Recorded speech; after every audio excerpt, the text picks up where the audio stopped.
ಮಿತ್ರರಿಗೆ ಸ್ವಾಗತವನ್ನು ಕೋರ್ತಾ ಇವತ್ತು BIT ಸಂಸ್ಥೆಯ ಪ್ರಧಾನ ಕಾರ್ಯದರ್ಶಿಗಳಾದ ಶ್ರೀ ಶ್ರೀಗೌಡ ಪಾಟೀಲ್ ಸರ್ ಅವರು ತಮ್ಮನ್ನೆಲ್ಲ ಈ ಪತ್ರಿಕಾಗೋಷ್ಠಿಗೆ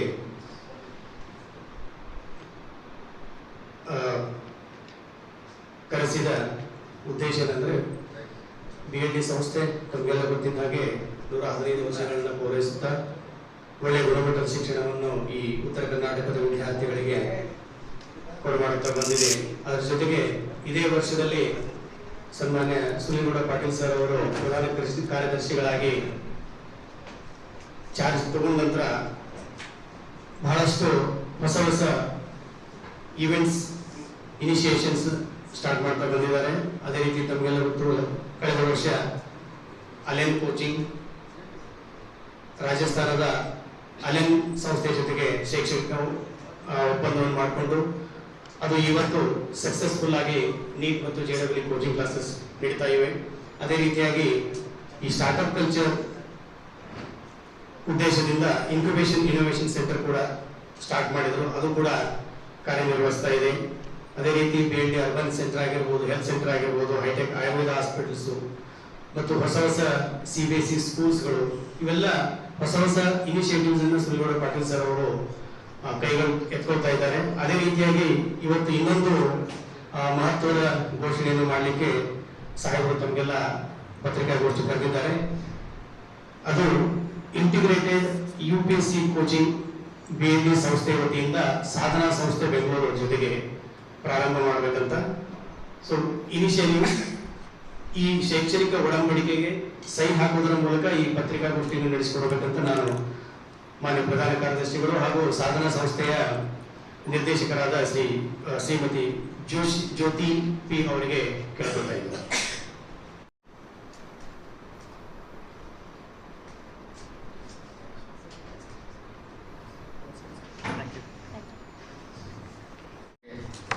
ಸ್ವಾಗತವನ್ನು ಕೋರುತ್ತಾ ಇವತ್ತು ವಿಜಯಪುರ ಪ್ರತಿಷ್ಠಿತ BIT ಸಂಸ್ಥೆ ಮತ್ತು ಬೆಂಗಳೂರಿನ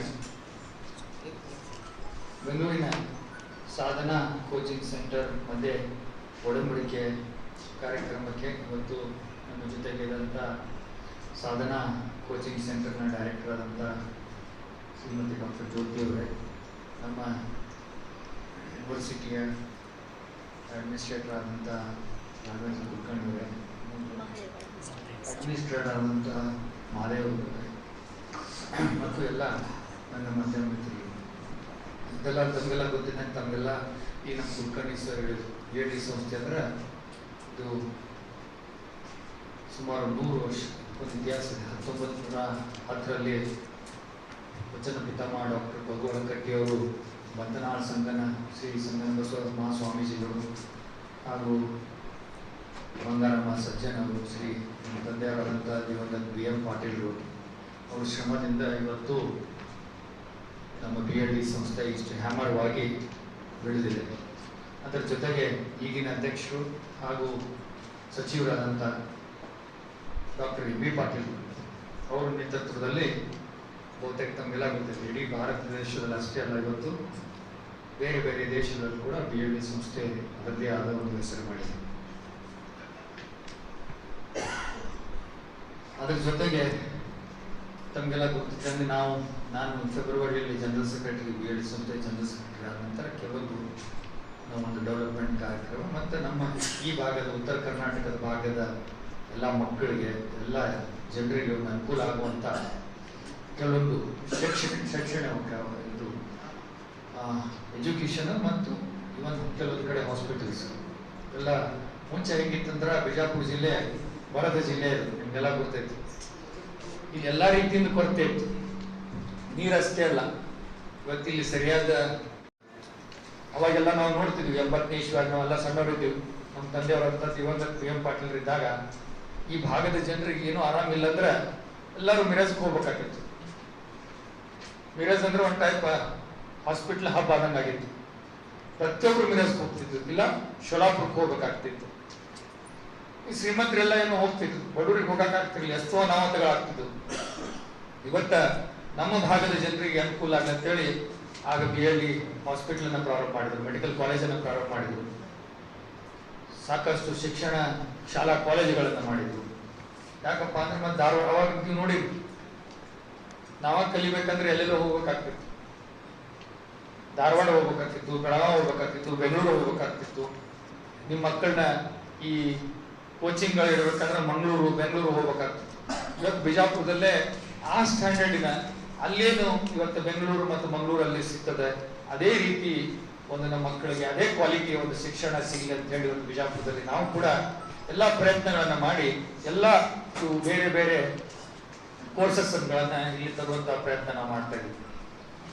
ಈಗಾಗಲೇ ಲಾಸ್ಟ್ ಟೈಮ್ ನಾನು ಸೌರತ MB ಪಾಟೀಲ್ ಹೇಳಿದಂಗೆ ಸಾಕಷ್ಟು ಕಡೆ CBS ತಾಲೂಕಾ ಪ್ಲೇಸಸ್ ನಲ್ಲಿ ನಾವು CBSE ಸ್ಕೂಲನ್ನು ಪ್ರಾರಂಭ ಮಾಡ್ತಿದ್ವಿ, ಇನ್ನೊಂದು ಇಂಜಿನಿಯರಿಂಗ್ ಕಾಲೇಜನ್ನು ಪ್ರಾರಂಭ ಮಾಡ್ತಾ ಇದ್ವಿ, ಮತ್ತು ನಗರದ ಅಲ್ಲಿ ಇನ್ನೊಂದು ಹಾಸ್ಪಿಟಲ್ ಅನ್ನ ಪ್ರಾರಂಭ ಮಾಡ್ತಾ ಇದ್ವಿ. ಆ ಕಡೆ ಆಯುರ್ವೇದ ಕಾಲೇಜ್ನಲ್ಲಿ ಅರ್ಬನ್ ಸೆಂಟರ್ ಅಂತ ಹೇಳಿ ಆ ಭಾಗದ ಜನರಿಗೆ ಅನುಕೂಲ ಆಗಲಿ ಅಂತ ಹೇಳಿ ಅಲ್ಲಿ ಒಂದು ಆಸ್ಪತ್ರೆ ಸುಸಜ್ಜಿತವಾಗಿ ಇಲ್ಲಿ ಈ ಆಸ್ಪತ್ರೆ ಇದೆ, ಇದೇ ರೀತಿ ಅಲ್ಲಿ ಒಂದು ಕೂಡ ಆಸ್ಪತ್ರೆ ಆಗುವಂತಹ ಒಂದು ಅಲೋಪತಿ ಆಯುರ್ವೇದಿಕ್ ಜೊತೆಗೆ ಅಲೋಪತಿಯನ್ನು ಕೂಡ ನಾವು ಅಲ್ಲಿ ಪ್ರಾರಂಭ ಮಾಡ್ತೀವಿ. ಅನೇಕ ಕೋರ್ಸ್ಗಳನ್ನ ಆಸ್ಪತ್ರೆಗಳನ್ನ ಪ್ರಾರಂಭ ಮಾಡೋದ್ರ ಮೂಲಕ ಈ ಉತ್ತರ ಕರ್ನಾಟಕದ ನಮ್ಮ ಜನರಿಗೆ ಅನುಕೂಲ ಆಗಲಿ, ಬಡ ಮಕ್ಕಳಿಗೆ ಅನುಕೂಲ ಆಗಲಿ ಅಂತ ಹೇಳಿ ಇವತ್ತು ಕೆಲವೊಂದು ಮಾಡಿದ್ದೇವೆ. ಅದರ ಜೊತೆಗೆ ಈ ಉತ್ತರ ಕರ್ನಾಟಕದ ಯುವಕರಿಗೆ ಒಂದು ಸರಿಯಾಗಿ ರೀತಿ ಅದರ ಒಂದು UPSC KPSC ಮತ್ತು ಈ ಪಬ್ಲಿಕ್ ಸರ್ವಿಸ್ ಕಮಿಷನ್ ಇವೆಲ್ಲ ಒಂದು ಕೋಚಿಂಗ್ ಅನ್ನ ಇಲ್ಲಿ ಸಿಗುವಂತ ವ್ಯವಸ್ಥೆ ಸರಿಯಾಗಿ ಸಾಕಷ್ಟು ಇದಾವು, ಆದ್ರೆ ಅಷ್ಟು ಕ್ವಾಲಿಟಿ ಆದಂತಾವು ಇರಲಿಲ್ಲ. ಈ ಉತ್ತರ ಕರ್ನಾಟಕ ಜನರಿಗೆ ಅನುಕೂಲ ಆಗಲಿ ಅಂತ ಹೇಳಿ ನಮ್ಮ ಸಾಧನ ಕೋಚಿಂಗ್ ಸೆಂಟರ್ ಜೊತೆಗೆ ಒಂದು MOU ಅನ್ನು ಮಾಡಿಕೊಂಡು ಇಲ್ಲಿ ನಮ್ಮ BLD ಸಂಸ್ಥೆ ಜೊತೆಗೆ ಈ ಒಂದು ಕೆಲವೊಂದು ಕೋಚಿಂಗ್ಗಳನ್ನ ಇವತ್ತು ಪ್ರಾರಂಭ ಮಾಡ್ತಾ ಇದ್ದೇವೆ. ಸೊ ಬಹಳಷ್ಟು ಜನರ ಬೇಡಿಕೆ ಇತ್ತು. ಎಷ್ಟೋ ಜನ ನಮ್ಗೆ ಹೇಳ್ತಿದ್ರು, ಇಲ್ಲಿ ಪೊಲೀಸ್ ಇವೆಲ್ಲ ಎಕ್ಸಾಮ್ ಬರೆಯೋರೆಲ್ಲ ಬಹಳಷ್ಟು ಕೇಳ್ತಿದ್ರು, ಇದು ಯಾಕೆ ನಮ್ಗೆ ಅಲ್ಲಿ ಕೆಲವು ಲೈಬ್ರರಿ ವಿಸಿಟ್ ಮಾಡಿದೆ ನಾನು. ಇಲ್ಲೊಂದು ಲೈಬ್ರರಿ ಇದೆ ಇಲ್ಲಿ, ಅಲ್ಲಿ ಹೋದಾಗ ಎಷ್ಟೋ ಮಕ್ಕಳಲ್ಲಿ ಲೈಬ್ರರಿ ಒಳಗೆ ಡೇ ಅಂಡ್ ನೈಟ್ ಅಲ್ಲಿ ಓದುವಂತ ಅಭ್ಯಾಸ ಮಾಡಾಗ ಅವ್ರು ಹೇಳ್ತಿದ್ರು, ನಮಗೊಂದು ಲೈಬ್ರರಿ ಮಾಡಿಕೊಡ್ರಿ, ಕೋಚಿಂಗ್ ಸೆಂಟರ್ ನಮ್ಗೆ ಇಲ್ಲಿ ಅವಶ್ಯಕತೆ ಐತೆ ಅಂತ ಹೇಳಿ. ಇವತ್ತು ಆ ಟೈಮ್ ಕೂಡ ಬಂದಿದೆ. ಇವತ್ತು ಈಗಾಗಲೇ ನಮ್ಮ arts, science, engineering, diploma, medical ಎಲ್ಲ ಕಾಲೇಜುಗಳಿದೆ. ಅದ್ರ ಜೊತೆಗೇನೆ ಈ ವರ್ಷದ ಪ್ರಾರಂಭದಲ್ಲಿ ಎಲ್ಲ ಮಾಡಿದ್ವಿ. ಇವೆಲ್ಲ ಅವು ಯಾರು ಈ ಕೋರ್ಸ್ ಅನ್ನು ಕಲಿತಿರ್ತಾರೆ ಅದ್ರ ಜೊತೆಗೇನೆ ಅವರು ಈ ಕೋಚಿಂಗ್ ಅನ್ನು ಕೂಡ ಪಡೆದು ಸೈಮಲ್ಟೇನಿಯಸ್ಲಿ ಅವರು ಎಕ್ಸಾಮ್ ಅನ್ನ ಬರೆದು ಇದು KPSC UPSC ಎಲ್ಲ ಇದನ್ನ ಮಾಡುವಂತ ಕೆಲಸ ನಾವು ಇಲ್ಲಿ ಮಾಡ್ತಾ ಇದ್ದೇವೆ. ಅದರ ಮುಂದಿನ ಭಾಗವಾಗಿ ಅದರ ಬಗ್ಗೆ ಹೆಚ್ಚಿನ ಮಾಹಿತಿ ನಮ್ಮ ಡಾಕ್ಟರ್ ಜ್ಯೋತಿ ಅವರು ಅದನ್ನ ತಮ್ಮ ಜೊತೆಗೆ ಹಂಚಿಕೊಳ್ತಾರೆ. ಸಾಧನಾ IAS ಅಕಾಡೆಮಿ ಡೈರೆಕ್ಟರ್, ವೇದಿಕೆಯ ಮೇಲೆ ಕೂತಿರುವಂತಹ ಎಲ್ಲ ಗಣ್ಯರಿಗೂ ವಿಶೇಷವಾಗಿ BLD ಸಂಸ್ಥೆಗೆ ಧನ್ಯವಾದಗಳನ್ನು ತಿಳಿಸ್ತೇನೆ. ಕೊಟ್ಟ ಅವಕಾಶ, ಇಟ್ಟ ನಂಬಿಕೆ ಖಂಡಿತ ನಾನು ಉಳಿಸ್ಕೊಳ್ತೇನೆ ಅಂತ ಹೇಳಿ ಈ ಸಂದರ್ಭದಲ್ಲಿ ಸರ್ವರಿಗೆ ಹೇಳಲಿಕ್ಕೆ ಬಯಸ್ತೇನೆ. ಸಾಧನಾ ಸಂಸ್ಥೆ 14 ವರ್ಷದ ಕಾಂಪಿಟೇಟಿವ್ ಎಕ್ಸಾಮ್ಸ್ಗೆ ಅನುಭವ ಇರುವಂತಹ ಸಂಸ್ಥೆ. ಈಗ ಆಲ್ರೆಡಿ ಮಂಗಳೂರು, ಬೆಂಗಳೂರು ಮತ್ತೆ ಕರ್ನಾಟಕದ ನಾನಾ ಭಾಗಗಳಲ್ಲಿ ಸಾಧನಾ ಸಂಸ್ಥೆ ಇದೆ. ಅದಕ್ಕೂ ಏನು ಅಂತಂದ್ರೆ ಸೋಷಿಯಲ್ ವೆಲ್ಫೇರ್, ಮೈನಾರಿಟಿ, OBC, ಸರ್ಕಾರದ ಇತರೆ ಒಂದು ಕಾರ್ಯಕ್ರಮಗಳ ಜೊತೆಗೆ ಸಾಧನಾ ಸಂಸ್ಥೆ ಒಡಂಬಡಿಕೆಯನ್ನು ಮಾಡಿಕೊಂಡಿದೆ. ದೇಶದಲ್ಲಿ ಮೊಟ್ಟ ಮೊದಲನ ಬಾರಿಗೆ ಕೊಳಗೇರಿಯಲ್ಲಿ ವಾಸಿಸುವಂತಹ ವಿದ್ಯಾರ್ಥಿಗಳಿಗೆ ಕೋಚಿಂಗ್ ನೀಡಿದಂತಹ ಸಂಸ್ಥೆ ಸಾಧನಾ ಸಂಸ್ಥೆ.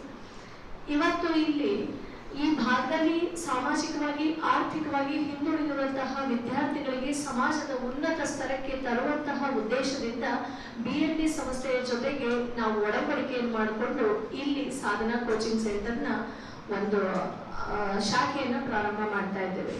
ಇಲ್ಲಿ ನಾವು ಯಾವ ರೀತಿ ಆದಂತಹ ವಿದ್ಯಾರ್ಥಿಗಳಿಗೆ ಕೋಚಿಂಗ್ ಕೊಡ್ತೇವೆ ಅಂತಂದ್ರೆ ಇಂಟಿಗ್ರೇಟೆಡ್ ಕೋಚಿಂಗ್ ಅಂತ ಮಾಡ್ತಾ ಇದ್ದೇವೆ. ವಿದ್ಯಾರ್ಥಿಗಳಿಗೆ ಡಿಗ್ರಿಯ ಜೊತೆಗೆ UPSC ಕೋಚಿಂಗ್ ಕೂಡ ಕೊಡ್ತಾ ಹೋಗುವಂತದ್ದು. ಕಾರಣ ಏನು ಅಂತಂದ್ರೆ ಡಿಗ್ರಿ ಮುಗಿಸಿ ಮಕ್ಕಳು ಮತ್ತೆ ಬೆಂಗಳೂರು, ಹೈದರಾಬಾದ್, ಡೆಲ್ಲಿ ಅಲ್ಲಿಗೆ ಒಂದು ಲಕ್ಷಾಂತರ ರೂಪಾಯಿ ಖರ್ಚು ಮಾಡಿ ಅಲ್ಲಿ ಮತ್ತೆ ಸಕ್ಸಸ್ ಆಗದೆ ಮತ್ತೆ ವಾಪಸ್ಸು ತನ್ನ ಊರಿಗೆ ಬಂದು ನಾನು ಫೇಲ್ ಆದೆ, ಅದಾಗ್ಲಿಲ್ಲ ಇದಾಗ್ಲಿಲ್ಲ ಅಂತ ಹೇಳೋ ಅವಕಾಶ ಬೆಳಿಬಾರ್ದು ಅಂತ ಹೇಳಿ ಈ 3 ವರ್ಷದಲ್ಲಿ ಅವರಿಗೆ ಎಲ್ಲಾ ರೀತಿಯಾದಂತಹ ದೇಶದ ಟಾಪ್ ಎಕ್ಸಾಮ್ ಆಗಿರುವಂತಹ UPSC ಎಕ್ಸಾಮ್ ಅಂತ ಹಿಡಿದು ಲಾಸ್ಟ್ ಎಕ್ಸಾಮ್ಸ್ ಆಗಿರುವಂತಹ ಕಾನ್ಸ್ಟೇಬಲ್ ಎಕ್ಸಾಮ್ಸ್ ವರ್ಗು ಕೂಡ ನಾವು ಇಲ್ಲಿ ಕೋಚಿಂಗ್ ಕೊಡ್ತೇವೆ ಮಕ್ಕಳಿಗೆ. ಅದ್ರ ಮುಖ್ಯವಾಗಿರುವಂತಹ ಉದ್ದೇಶ ಎಲ್ಲಾ ಕಡೆನೂ ಕೂಡ ಈಗ ಸ್ಪರ್ಧೆ ಆಗಿರುವಂತಹದ್ದು. ಯಾವುದೇ ಒಂದು ಸಣ್ಣ ನೌಕರಿ ತಗೋಬೇಕು ಅಂತ ಅಂದ್ರೂ ಕೂಡ ಕಾಂಪಿಟೇಟಿವ್ ಎಕ್ಸಾಮ್ಸ್ ನ ಪಾಸ್ ಮಾಡೇ ತಗೋಬೇಕಾಗಿರುವಂತದ್ದು. ಮತ್ತೆ ಈ ಭಾಗದಲ್ಲಿರುವಂತಹ ಮಕ್ಕಳಿಗೆ ಬಹಳ ವಿಶೇಷವಾಗಿ ಕಾಂಪಿಟೇಟಿವ್ ಓದುವಂತಹ ಒಂದು UPSC ಆಯ್ತು, KS ಆಯ್ತು, ಬ್ಯಾಂಕಿಂಗ್ ಆಯ್ತು, RRB ಆಯ್ತು, ಯಾವುದೇ ಒಂದು ಕಾಂಪಿಟೇಟಿವ್ ಎಕ್ಸಾಮ್ಸ್ಗೆ ಮಕ್ಕಳು ಓದ್ಲಿಕ್ಕೆ ಈ ಭಾಗದಲ್ಲಿರುವಂತಹ ಸ್ಟೂಡೆಂಟ್ಸ್ ಗಳು ಬಹಳ ಉತ್ಸುಕರಾಗಿದ್ದಾರೆ. ನಮೀಗ ನೀವು ಬೆಂಗಳೂರು ನೋಡ್ಬೋದು, ಡೆಲ್ಲಿ ನೋಡ್ಬೋದು, ಯಾವುದೇ ಒಂದು ಇದರಲ್ಲಿ ನೋಡಿದ್ರು ಕೂಡ ನಮ್ಮ ನಾರ್ತ್ ಕರ್ನಾಟಕ ಮಕ್ಕಳು ಅಲ್ಲಿ ಯಾವಾಗ್ಲೂ ಕೂಡ ಇದ್ದೇ ಇರುತ್ತೆ.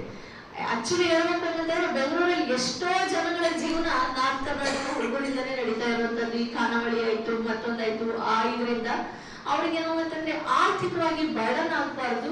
ಮತ್ತೆ ಇನ್ನೊಂದೇನೋ ಅಂತಂದ್ರೆ ಕಾಂಪಿಟೇಟಿವ್ ಎಕ್ಸಾಮ್ಸ್ ಅಂದ್ರೆ ಏನು ಅಂತ ಹೇಳಿ ನಾವು ಬೇಸಿಕ್ ಇಂದನೇ ಕೂಡ ಕಲಿಸ್ಬಿಟ್ರೆ ಮಕ್ಕಳಿಗೆ ಏನೋ ಅಂತಂದ್ರೆ ಡಿಗ್ರಿ ಅಷ್ಟೊತ್ತಿಗೆ ಅವರು ನಾನು ಕೂಡ ಯಾಕೆಂದ್ರೆ ಯಾವುದೇ ಒಂದು ಎಕ್ಸಾಮ್ ಬರಲಿಕ್ಕೆ ಫೈನಲ್ ಇಯರ್ ಇರುವಂತಹ ವಿದ್ಯಾರ್ಥಿಗಳಿಗೆ ಅನುಕೂಲ ಆಗುತ್ತೆ. ನಾನು ಕೂಡ ಕಾಂಪಿಟೇಟಿವ್ ಎಕ್ಸಾಮ್ಸ್ ಕೂತ್ಕೋಬಲ್ಲೆ.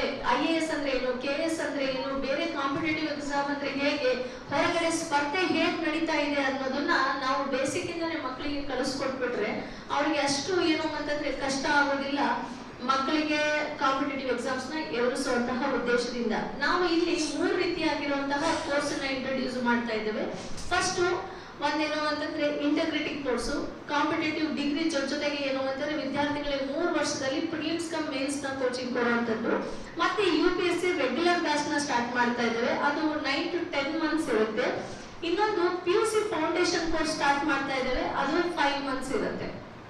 ಈ ಕೋರ್ಸ್ ಅಕಾರ್ಡಿಂಗ್ ಟು ಅವರ ಕಲಿಕೆಯ ಮೇಲೆ ಅವ್ರು ಯಾವ ಕೋರ್ಸ್ ಬೇಕಾದ್ರೂ ಕೂಡ ಚಾಯ್ಸ್ ಮಾಡ್ಕೋಬಹುದು. ಆ ರೀತಿಯಾಗಿರುವಂತಹ ಒಂದು ಅವಕಾಶವನ್ನ ಇಲ್ಲಿ ಕಲ್ಪಿಸ್ಕೊಟ್ಟಿದ್ದೇವೆ. ಸರ್ ಅವರು ಮಾತಾಡ್ತಾ ಹೇಳಿದ್ರು, ಬರೀ ನಮ್ಮ BLD ಮಕ್ಕಳಿಗೆ ಅಲ್ಲ, ನಮ್ಮ ಎಂಟೈರ್ ಬಿಜಾಪುರದಲ್ಲಿರುವಂತಹ ಯಾವುದೇ ಮಕ್ಕಳು ಕೂಡ ಕಾಂಪಿಟೇಟಿವ್ ಎಕ್ಸಾಮ್ಸ್ಗೆ ಬರೀಲಿಕ್ಕೆ ನಾನು ರೆಡಿ ಇದ್ದೀನಿ ಅಂತಂದ್ರೆ ಅಂತಹ ಮಕ್ಕಳಿಗೂ ಕೂಡ ನೀವು ಕೋಚಿಂಗ್ ನ ಕೊಡ್ಬೇಕು ಅಂತ ಹೇಳಿದ್ರು ಸರ್.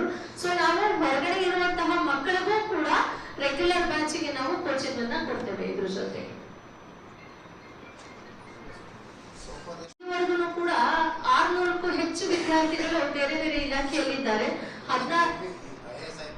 16 ಜನ UPSC ಕ್ಲಿಯರ್ ಮಾಡಿದ್ದಾರೆ, 32 ಜನ KS ಇದ್ದಾರೆ, 56 ಜನ PSI ಇದ್ದಾರೆ, 260 ಬೇರೆ ಬೇರೆ ಕಾಂಪಿಟೇಟಿವ್ ಎಕ್ಸಾಮ್ಸ್ ಗಳಿಗೆ ಕ್ಲಿಯರ್ ಮಾಡಿದ್ದಾರೆ.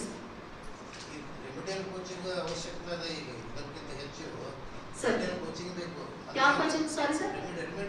ಹಾ ಸರ್. ಅದರ ಬಗ್ಗೆ ಏನು ವಿಚಾರ ಮಾಡಿದ್ರಿ? ರೆಮಿಡಿಯಲ್ ಕೋಚಿಂಗ್ ಮುಖ್ಯವಾದವರು ಎಲ್ಲ ಅನೇಬಲ್ ಟು ಎಕ್ಸಾಮ್ ಅಟೆಂಡ್ ಆಗ್ತಾರೆ, ಅದೆಲ್ಲೋ ಮಿಸ್ ಆಗ್ತಿರ್ತಾರೆ. ಆ ಮಿಸ್ ಅನ್ನ ಅದೇನು ಗ್ಯಾಪ್ ಮಾಡಕ್ಕೆ that is bridge courses sir. ಅದು ಏನಾಗುತ್ತೆ ಅಂತಂದ್ರೆ ಸರ್, ನಾವು ಒಂದು ಸರಿ ಸಿಸ್ಟಮ್ಯಾಟಿಕ್ ಆಗಿ ಕೋಚಿಂಗ್ ತಗೊಂಡ ಮೇಲೆ ಅದನ್ನ ಬ್ರಿಡ್ಜ್ ಕೋರ್ಸ್ ಮಾಡಿದ್ರೆ ಸರಿ ಅಂತ ನನ್ನ ಅನ್ಸುತ್ತೆ ಸರ್. ಯಾಕಂದ್ರೆ ನಮ್ಗೆ ವಿಷಯನೇ ಗೊತ್ತಿಲ್ಲದೆ, ನಮ್ಗೆ ಸಬ್ಜೆಕ್ಟ್ ಏನಿದೆ ಹೇಗಿದೆ ಅನ್ನೋದು ವಿಚಾರನೇ ಗೊತ್ತಿಲ್ಲದೆ ಮಧ್ಯದಲ್ಲಿ ರೆಮಿಡಿಯಲ್ ಕೋರ್ಸ್ ಸ್ಟಾರ್ಟ್ ಮಾಡೋದು ಕಷ್ಟ ಸರ್. ಸೊ ಒಂದು ಸರಿ ಮಕ್ಕಳು ಕೋಚಿಂಗ್ ತಗೊಂಡ್ಬಿಟ್ರು ಅಂತಂದ್ರೆ ಯಾರು ಯಾವ್ಯಾವ ಸಬ್ಜೆಕ್ಟ್ ಅಲ್ಲಿ ಹಿಂದುಳಿದಾರೆ ಅಂತಹ ಒಂದು ವಿದ್ಯಾರ್ಥಿಗಳಿಗೆ ರೆಮಿಡಿಯಲ್ ಕೋಚಿಂಗ್ ನ ಕೊಡ್ಬೋದು ಸರ್. ಸರ್ ಇಲ್ಲಿ ಎಲ್ಲಿ ನೀವು ಆರಂಭ ಮಾಡ್ತಾ ಇರೋದು, ಯಾವ ಪ್ಲೇಸ್ ಮತ್ತು ಎಷ್ಟು ಮಕ್ಕಳಿಗೆ ಅವಕಾಶ ಇರುತ್ತೆ? ನಮ್ಮ ಸಿಟಿ ಸೆಂಟರ್ ಒಳಗೆ ಯಾಕಂದ್ರೆ ಇದು ಕೆಲವರಿಗೆ ಕೋಚಿಂಗ್ ಅಂದ್ರೆ ಪಾಪ ಅವ್ರು ಎಲ್ಲೆಲ್ಲೋ ರೂಮ್ ಮಾಡ್ಕೊಂಡಿರ್ತಾರೆ. ನಾವೆಲ್ಲ ದೂರ ಮಾಡಿದೀವಿ ಅಂದ್ರೆ ಅವ್ರಿಗೆ ಅನಾನುಕೂಲತೆ ಆಗೋದು ಬೇಡ ಅಂತೇಳಿ ಸಿಟಿ ಸೆಂಟರ್ SSS ಸ್ಕೂಲ್ ಇದೆಯಲ್ಲ ನಮ್ದು ಸಿದ್ದೇಶ್ವರ ಗುಡಿಯಿಂದ ಭಾಳ ಹತ್ರ. ಯಾರು ಬೇಕಾದ್ರೂ ಎಲ್ಲಿ ಬೇಕಾದ್ರೂ ಸೆಂಟ್ರಲ್ ಪ್ಲೇಸ್ ಅದು, ಯಾಕಡೆ ಬೇಕಾದ್ರೆ ಸಿಟಿ ಬಸ್ ಅವೈಲಬಿಲಿಟಿ ಇದೆ. ಮತ್ತು ಅಲ್ಲಿ ಆಜು ಬಾಜು ಇಳ್ಕೊಳಕ ಊಟದ ವ್ಯವಸ್ಥೆ ಎಲ್ಲ ಅದ. ಯಾಕಂದ್ರೆ ಹೊರಗಿನವ್ರು ಕೆಲವೊಬ್ರು ಬಂದು ಎಲ್ಲೋ ರೂಮ್ ಮಾಡ್ಕೊಂಡಿದ್ದು ಕೋಚಿಂಗ್ ತಗೋತಾರೆ. ಸೊ ನಾವೆಲ್ಲೋ ಹೊಸ ಕ್ಯಾಂಪಸ್ನಾಗ ಮಾಡಿದ್ರೆ ಪಾಪ ಅವ್ರಿಗೆ ಬರಕ್ಕೆ ಹೋಗಕ್ಕೆ ಬಸ್ಸಿಗಾಗಲಿ, ಆಟೋ ಖರ್ಚಿಗಾಗಲಿ ಅಥವಾ ಪೆಟ್ರೋಲ್ ಆಗಲಿ ದಿನ 100-200 ರೂಪಾಯಿ ಖರ್ಚಾಗ್ತದೆ. ಸೊ ಅದಕ್ಕೆ ಸಿಟಿ ಸೆಂಟರ್ SSS ಸ್ಕೂಲ್ ಇದರಲ್ಲಿ ನಾವು ಪ್ರಾರಂಭ ಮಾಡ್ತೀವಿ. ಸರ್ ಅದು ಫೀಸ್ ಸರ್ ಅದು ಫೀಸ್ ಅಕಾರ್ಡಿಂಗ್ಲಿ ಬೇರೆ ಯಾವುದೇ ಇನ್ಸ್ಟಿಟ್ಯೂಷನ್ಗೆ ಹೋಲಿಕೆ ಮಾಡಿದ್ರು ಕೂಡ ಇಲ್ಲಿ ಬಹಳ ಕಡಿಮೆ ದರದಲ್ಲಿ ಇರುವಂತಹ ರೀತಿಯಲ್ಲಿ ನಾವು ಏನೋ ಅಂತಂದ್ರೆ ಫೀಸ್ ನ ಅದನ್ನ ಮ್ಯಾನೇಜ್ಮೆಂಟ್ ನಾವು ಡಿಸೈಡ್ ಮಾಡಿ ವಿದ್ಯಾರ್ಥಿಗಳಿಗೆ ಅನುಕೂಲವಾದ ರೀತಿಯಲ್ಲಿ. ಸರ್ ಅದು ಇಂಟಿಗ್ರಿಟಿ ಕೋರ್ಸಿಗೆ ಹಾಕಿರುವಂತದ್ದು ಸರ್. ಸೊ ನಮ್ಮಲ್ಲಿ ಪ್ರಿಲಿಮ್ಸ್ ಮೇನ್ಸ್ ಇರುತ್ತೆ ಸರ್. ಇವಾಗ ಬೆಂಗಳೂರು, ಹೈದರಾಬಾದ್, ಡೆಲ್ಲಿ ಅಂತಂದ್ರೆ ಸರ್ ಅದಕ್ಕೂ ಹೆಚ್ಚಾಗಿರುವಂತಹ ಫೀಸಸ್ ಕೂಡ ಇರುತ್ತೆ ಸರ್. ಅಲ್ಲಿ ಅವರು ಏನು ಅಂತಂದ್ರೆ ಅಲ್ಲಿ ಇಲ್ಲಿಂದ ಅಲ್ಲಿ ಅವ್ರದ್ದು ಟ್ರಾನ್ಸ್ಪೋರ್ಟ್ ಚಾರ್ಜು ಮತ್ತೆ ಅಲ್ಲಿ ಉಳ್ಕೊಳ್ಳುವಂತ ಹಾಸ್ಟೆಲ್ ಅವನ್ನೆಲ್ಲ ಕಂಪೇರ್ ಮಾಡಿದ್ರೆ ಸರ್ ನಾವು ಇಲ್ಲಿ ಬಹಳ ಕಡಿಮೆ ಫೀಸ್ ಅನ್ನೇ ಇಟ್ಟಿರುವಂತದ್ದು ಸರ್. ಬ್ಯಾಕ್ವರ್ಡ್ ಏರಿಯಾ ಇಲ್ಲ ಈಗ ನಾವು ಅದನ್ನೇ ಅವ್ರ ಜೋಡಿ ಫಸ್ಟ್ ಕಂಡೀಷನ್ ಮಾಡಿ, ನೀವು ಲಾಸ್ಟ್ ಟೈಮ್ ನೋಡಿದ್ವಿ ನಾವು ಅಲೆಂದ್ ಚಾರ್ಜಸ್ ಅವ್ರು ಕಂಡಪಟ್ಟಿದ್ದು ಅವ್ರದ್ದು ನಮ್ದು 5 ವರ್ಷದಿಂದ ನಡೆದಿತ್ತು. ನಾವು ಅವ್ರು ನಮ್ಮ ಕಂಡೀಷನ್ಗೆ ಒಪ್ಪಾಕತ್ತಿದ್ದಿಲ್ಲ ಅವ್ರು, ಯಾಕಂದ್ರೆ ಅವ್ರ ಫೀಸ್ ನಾವು ಅದನ್ನ ಕಡಿಮೆ ಮಾಡಿ ಮಾಡಿ ಮಾಡಿ ಮಿನಿಮಮ್ ಎಷ್ಟು ಆಗ್ತದೆ ನಿಮ್ದು ಮಿನಿಮಮ್ ಬೇರ್ ಮಿನಿಮಮ್ ಅದಕ್ಕೆ ಕೆಳಗೆ ನಾವು ಹೋಗುದಿಲ್ಲ ಅಂದ್ರೆ ಅವ್ರು.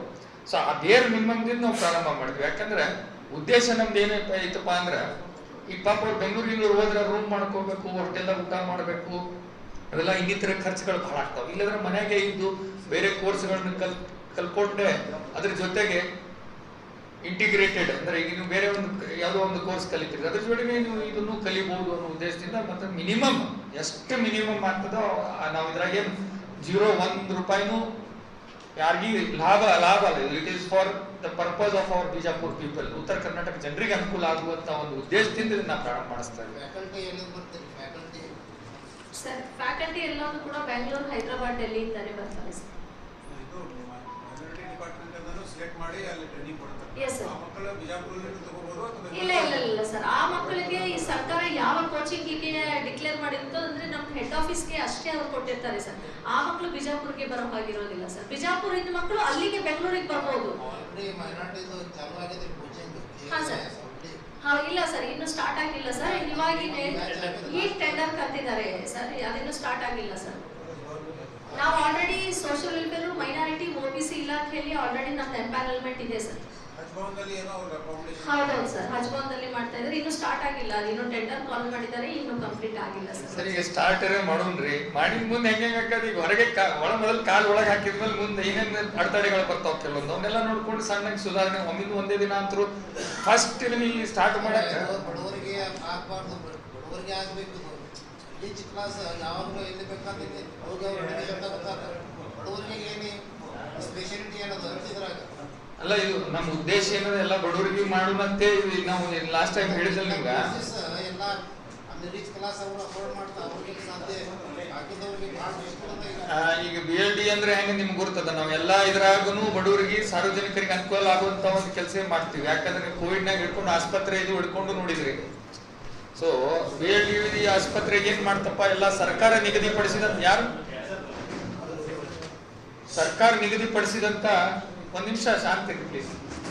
ಸರ್ಕಾರ ನಿಗದಿಪಡಿಸಿದಂತ 70% ದರ ಕಡಿಮೆ ಮಾಡಿ ನಾವು ಚಾರ್ಜ್ ಮಾಡಿ ಕೋವಿಡ್ನಾಗೆಲ್ಲ ಮತ್ತೆ ನಿಮಗೂ ಗೊತ್ತೈತಿ.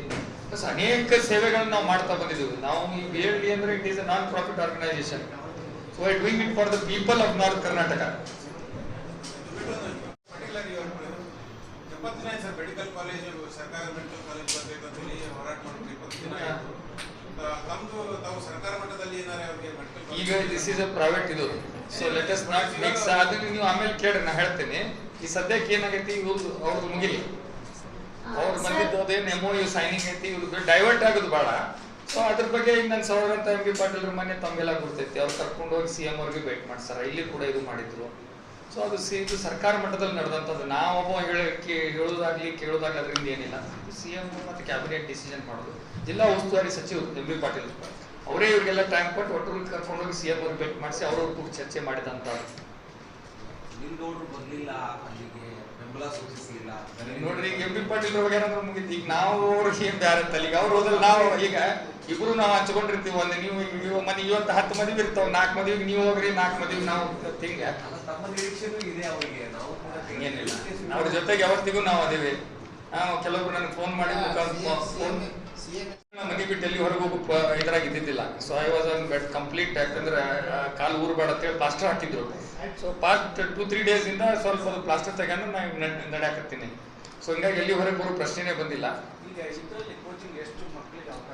ಇದ್ರ ರಿಲೇಟೆಡ್ ಮಾತಾಡೋಣ ಈಗ, ಯಾಕಂದ್ರೆ ಮತ್ತೆ ಅದು ಡೈವರ್ಟ್ ಆಗ್ಬಿಡುತ್ತೆ. ಅವ್ರು ಇಲ್ಲಿ ತನಕ ಬಂದಾರ ಇದನ್ನ ಮಾತಾಡಿ. ಸರ್, ಮಕ್ಕಳು ಯಾವ ರೀತಿ ಬರ್ತಾರೆ ಅನ್ನೋದ್ರ ಮೇಲೆ ಬ್ಯಾಚಸ್ಗಳು ಮಾಡ್ತಾ ಹೋಗ್ತೇವೆ ಸರ್ ನಾವು. ಇನ್ನೊಂದು ಸರ್ ಅವ್ರು ಕೇಳಿದ ಹಾಗೆ ಏನು ಅಂತಂದ್ರೆ ಬಡ ಮಕ್ಕಳಿಗೆ ಅವಕಾಶ ಮಾಡ್ಕೊಡ್ಬೇಕು ಅಂತ ಹೇಳಿ ಸರ್. ಸಾಧನಾ ಸಂಸ್ಥೆ ಆಯ್ತು, BLD ಸಂಸ್ಥೆ ಆಯ್ತು ಸರ್, ಅಂತಹ ಯಾವುದೇ ಒಂದು ಪ್ರತಿಭಾನ್ವಿತ ವಿದ್ಯಾರ್ಥಿಗಳಿತ್ತು ಅಂತಂದ್ರೆ ಖಂಡಿತವಾಗ್ಲೂ ಕೂಡ ನಮ್ಮ ಕಡೆಯಿಂದ ಅವರಿಗೆ ಎಷ್ಟು ಸಾಧ್ಯನೋ ಅಷ್ಟು ಬೆಸ್ಟ್ ಆಮೇಲೆ